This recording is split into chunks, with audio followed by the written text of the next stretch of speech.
quatrième révolution industrielle.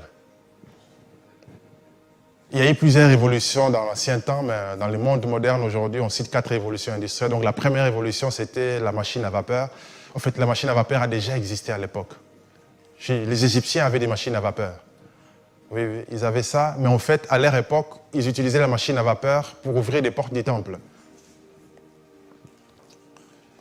Donc, à leur époque, la machine à vapeur, c'était pour ouvrir les portes des temples. Comme ça, tu ne touches pas la porte, tu marches seulement par la machine. Lorsqu'on touche un endroit, les portes s'ouvrent. Cette technologie-là existait depuis. Mais en fait, comme les business de l'époque, c'était avoir des esclaves, donc c'était inutile de pouvoir faire travailler les machines. Ils préféraient plutôt faire travailler des esclaves, parce que c'était un business de l'époque. Et la machine à vapeur a fait en sorte qu'il y ait des trains, qu'il y ait des bateaux, et puis des machines pour les textiles, etc. C'est ce qui a créé vraiment la révolution. Et c'est à partir de là qu'on a commencé maintenant à mettre en place des écoles. On a créé un système industriel, on a mis en place des écoles, parce qu'avant, les études, c'était sacré. Il n'y avait que les fils de tels et de tels qui étudiaient. Les médecins, c'était du père au fils, etc. Tous les métiers, c'était presque du père au fils, les pères qui enseignaient ses propres enfants. Mais lorsque la machine à vapeur a mis en place, on a créé un système industriel qu'on a jusqu'à aujourd'hui. Hein. On a créé des écoles. C'est pour ça que dans les écoles, il y a des cloches. Quand on sonne « c'est pour conditionner les gens aux usines. Dans les usines aussi, on sonnait « les gens formaient les rangs, ils entraient en rang. C'est le système industriel, en fait. C'est là que le système a été mis en place. Et après, il y a la deuxième révolution industrielle par l'électricité. Et celui qui a vraiment contribué à cette époque-là, c'était Tesla, Nikola Tesla. Qu'on ne cite pas beaucoup, on cite beaucoup Edison. Edison, c'était un marketeur. Il faisait du marketing, ce n'était pas un inventeur. C'est comme aujourd'hui, on cite beaucoup, on les citera encore tout à l'heure, on cite beaucoup de Bill Gates, on cite Elon Musk, l'Africain là. Mais Elon Musk, ce n'est pas un inventeur. Il est juste un marketeur, un homme d'affaires. Il engage des scientifiques qui travaillent, qui inventent des choses pour lui. Et Thomas Edison, c'était la même chose. Il voulait empocher Tesla, mais Tesla ne voulait pas travailler pour lui. C'est pour ça que Tesla est mort pauvre. Parce qu'il ne voulait pas travailler pour les autres. Il voulait que ses inventions soient reconnues pour lui. Il créait des brevets, mais sauf qu'en Amérique, même quand tu as un brevet, on peut détourner ton brevet, on invente des choses. Et par ces découvertes, ces brevets, c'est là qu'on a inventé tout ce qui est téléphone, télégramme, la voiture. Beaucoup de choses au niveau de l'électricité ont été faites par les découvertes de Tesla. C'est pour ça que même Elon Musk a voulu honorer Tesla. Il a nommé sa société Tesla, ses voitures Tesla. Parce qu'il aimait beaucoup, parce qu'il s'est basé sur les découvertes de Tesla pour créer des voitures avec 2 moteurs, en fait, des moteurs électriques. C'était les découvertes de Nikola Tesla. Et après ça, donc, par ces deuxième révolution industrielle, il y a eu des voitures, des frigos, des télévisions, etc., la radio, des radars, des avions. Tout ça, c'est basé sur la deuxième révolution industrielle. Et la troisième révolution industrielle est venue avec tout ce qui est électronique, microprocesseurs, c'est là qu'il y a eu des ordinateurs. Et c'est là qu'on a des gens comme des Bill Gates qui ont profité de ça pour devenir des gens très riches, notamment aussi Steve Jobs avec Apple. C'est là qu'il y a eu la troisième révolution industrielle. Et ensuite, il y a la quatrième révolution industrielle qui a commencé. Et c'est là qu'il y aura les systèmes cyber connectés. Tout sera connecté. Un médecin peut être aux États-Unis, il opère, et quelqu'un en Chine, et c'est en temps réel, il n'y a pas de latence. Parce que voilà, on aura la 5G, un réseau ultra rapide. On en parlera tout à l'heure en détail. Il y aura l'intelligence artificielle, il y aura ce qu'on appelle les big data, des bases de données extraordinaires où on contrôle tout le monde, en fait. C'est pour ça qu'aujourd'hui, Google sait qu'on est ici. Parce qu'on a tous Google dans nos téléphones. Et il sait qu'on est ici. Et il nous attend aussi. Et oui. Et donc, par la quatrième révolution, on a ce système qui est ultra connecté. En fait, on a des objets connectés. Les frigos à la maison, il est connecté. Quand il n'y a plus de boisson, il te signale qu'il n'y a plus de boisson. J'ai déjà passé la commande. Voilà. Ton frère, les fours, il est déjà connecté. Donc, dès que la réunion finit ici, tu appuies sur un bouton, il chauffe déjà la viande. Quand tu arrives, la viande est déjà bien chauffée. Ton cuiseur de riz est déjà connecté. Donc, tu appuies sur un bouton sur ton téléphone et puis il chauffe déjà les riz. Quand tu arrives, la viande, les riz, tout est chauffé, les boissons sont bien chauffées. Et tu arrives, tu manges seulement. Ça, c'est la quatrième révolution industrielle. Donc, c'est là que nous allons. Et par l'Internet aussi, ce qu'on appelle le web, il a aussi évolué. Donc, le web 1.0, c'est en 96. C'est là où l'Internet vraiment a commencé avec des pages web, mais c'était des pages statiques. Si vous regardez les premières pages d'Amazon, c'était vraiment, ça ne ressemblait à pas grand-chose. Il fallait faire un contrôle F sur la page web pour faire une recherche. Il n'y avait pas de moteur de recherche, il n'y avait rien. Mais ils vendaient déjà des livres avec ça. Ensuite, il y a eu des web 2.0, c'est là qu'il y a des interactions. C'est là où on peut partager ce qu'on regarde, on peut commenter ce qu'on regarde, on peut liker ce qu'on regarde, il y a l'interaction, il y a les réseaux sociaux. Ça, c'est le web 2.0. Et aujourd'hui, on arrive à la fin du web 2.0 parce qu'on va attaquer le web 3.0. À partir de maintenant, donc, il y a le web 3.0 avec le métavers. Donc là, on n'est plus en train d'interagir, on n'est plus en train de commenter, mais on est dans le web, on entre dedans. Donc là, on entre dans le web, on est immergé dedans, on est plongé sur Internet. On a des avatars sur Internet qui nous représentent. Donc là, on est vraiment à l'intérieur. C'est là qu'on parle du métavers, on en parlera en détail. Alors, qui sont les protagonistes de ces nouvelles technologies? Elon Musk, qu'on avait cité tout à l'heure, lui, il a plusieurs sociétés, notamment on a Tesla, la voiture. Donc on a la voiture Tesla. La voiture ici, elle peut rouler toute seule, la Tesla. C'est parce que des voitures autonomes ne sont pas encore réglementées qu'on ne peut pas, mais elle peut déjà rouler toute seule. Avec l'autopilote, donc tu laisses les volants, ça roule toute seule. Il y a des capteurs partout dans cette voiture. Tu peux la démarrer à distance par les téléphones. Tu n'as pas besoin de clés, au fait, ça démarre par les téléphones. Et il a aussi SpaceX. Et SpaceX, c'est la société qui a pour mission de lancer la fusée pour aller jusqu'à Mars. Et ils sont en train de travailler dedans pour... il y a des fusées très très sophistiquées pour aller... L'objectif, c'est atteindre Mars. Il a aussi son propre téléphone qui va sortir, modèle Pi, parce qu'il a vu qu'il utilisait les téléphones d'Apple, de Google ou de Samsung pour manipuler sa voiture. Samsung peut récupérer des données. Alors pour être sûr qu'il contrôle tout, il a aussi son propre téléphone qui va sortir. Il a un autre projet qu'on appelle Starlink. Et Starlink, il permettra d'envoyer 12 000 satellites. Et ces satellites seront à basse orbite. C'est-à-dire que la nuit, quand le ciel est bleu, on verra des choses qui défilent dans le ciel. Ce n'est pas des étoiles, c'est des satellites, des Starlink. Et ces satellites à basse orbite, ils vont renvoyer la 5G sur la Terre. Et c'est là que par son téléphone, tu peux être connecté directement. Tu ne passes plus par Tango, par poste. Tu passes directement par des nouveaux opérateurs, notamment Starlink, qui appartient à Tesla. Et c'est là que on est tout de suite connecté. Internet deviendra encore moins cher, mais on sera de plus en plus contrôlé. Parce qu'avec ça, même quand tu es dans les fins fonds de la mer, on te localise. Et donc tout le monde lance des satellites maintenant. Donc il n'est pas le seul. Lui, il lance 12 000, son projet, les plus grands projets. Mais il n'est pas le seul. Il y a Jeff Bezos aussi, le propriétaire d'Amazon. Lui, il a, notamment Amazon, il a Blue Origin. Lui aussi, il lance des fusées pour faire des tourismes dans le ciel. L'objectif est d'aller vers la Lune. Mais aussi, il a ses propres satellites qu'il est en train de lancer. Lui, il a l'objectif d'atteindre 3000 satellites à basse orbite pour fournir Internet 5G sur la Terre. Il y a aussi Mark Zuckerberg. Et lui, avec son Facebook, il veut absolument contrôler Internet parce qu'aujourd'hui, il se rend compte qu'il n'a que Facebook. Facebook, c'est une application. Et comme c'est une application, il dépend de quelqu'un qui a les téléphones. Les téléphones appartiennent à Apple ou à Samsung ou à Google. Mais le téléphone aussi utilise un navigateur. Or, le navigateur appartient soit à Google, Chrome, à Microsoft si c'est Edge ou à Apple si c'est Safari. Donc, il ne contrôle pas l'activité qu'il y a autour de son application. Il aimerait tout contrôler. C'est pour ça que j'en parlerai plus tard lorsqu'on parlera du métavers. Donc, il a un projet machiavélique pour contrôler le monde entier. Et Microsoft, lui aussi, il veut créer son propre métavers. Microsoft, il y a tous ces logiciels qu'on utilise au bureau, appartient à Microsoft la plupart. Il a Microsoft Azure qui est les clouds. En fait. Aujourd'hui, la plupart des applications sont dans les clouds. Quand on parle des clouds, en fait, c'est des serveurs qui sont quelque part sur Internet. C'est ce qu'on appelle cloud. Le nuage, quoi, en fait.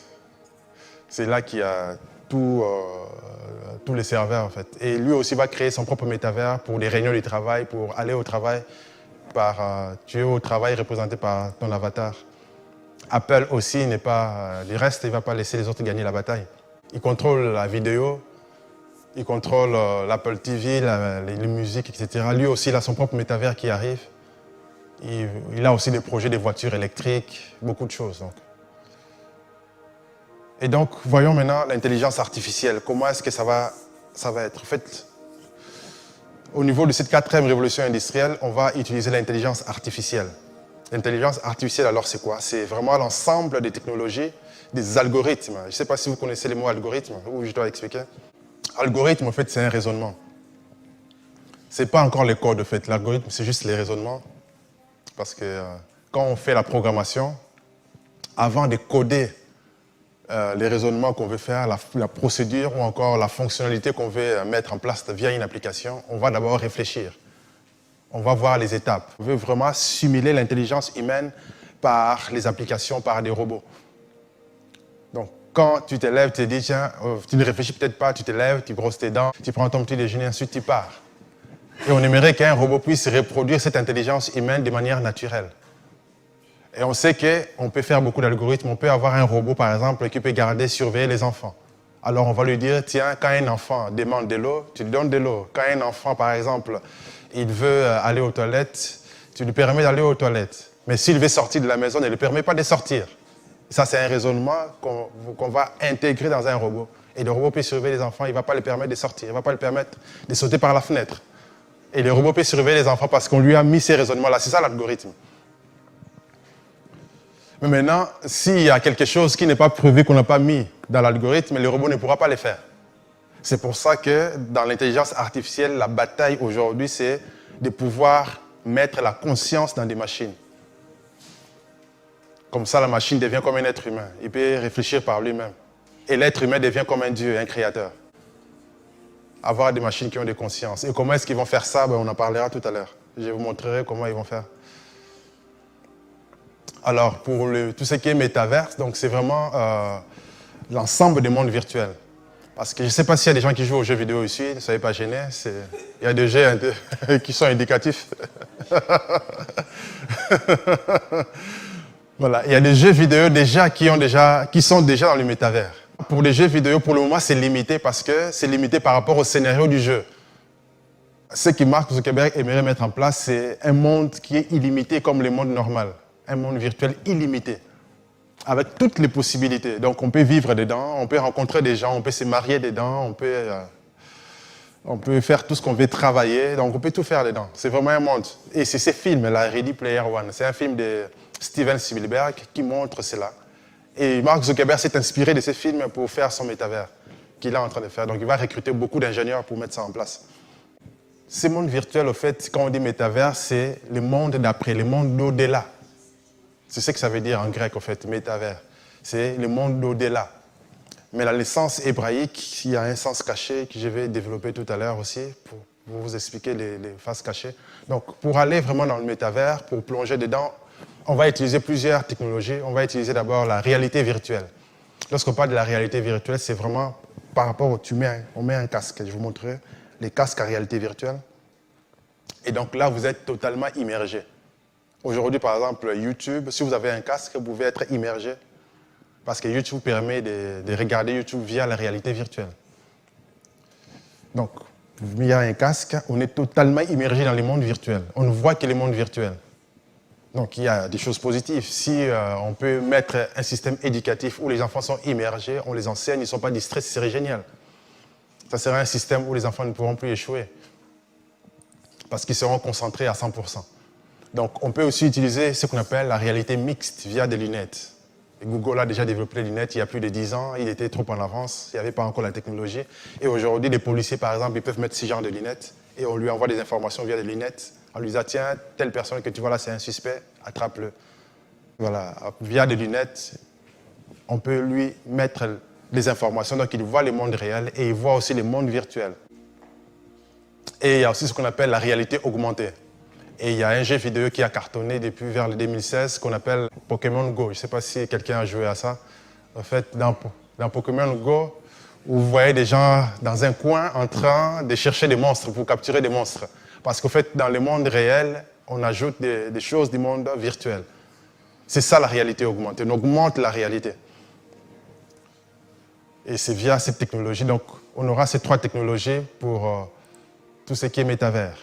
Alors, quelques chiffres qui montrent que le monde est prêt pour le métavers. Pendant le confinement en 2020, le monde était à 7,8 milliards habitants, donc plus de 5 milliards de personnes ont un téléphone, plus de 4 milliards ils sont connectés sur Internet, et plus de 4 milliards de gens surfent régulièrement. Et on a vu plus de 3,2 milliards nombre d'heures cumulées pendant le mois d'avril 2020, des gens qui étaient en train de jouer aux jeux vidéo. Et le monde du jeu vidéo prépare le monde pour rentrer dans le métavers. Et on a vu le nombre d'heures, presque en moyenne, chaque personne passait plus de 6 heures et demie connectées sur Internet. Et donc, vu qu'on voit les gens, presque plus de 6 heures, c'est presque une journée de travail. Les gens sont connectés sur Internet. Le monde est prêt maintenant à être totalement immergé dans un monde virtuel, dans la réalité virtuelle.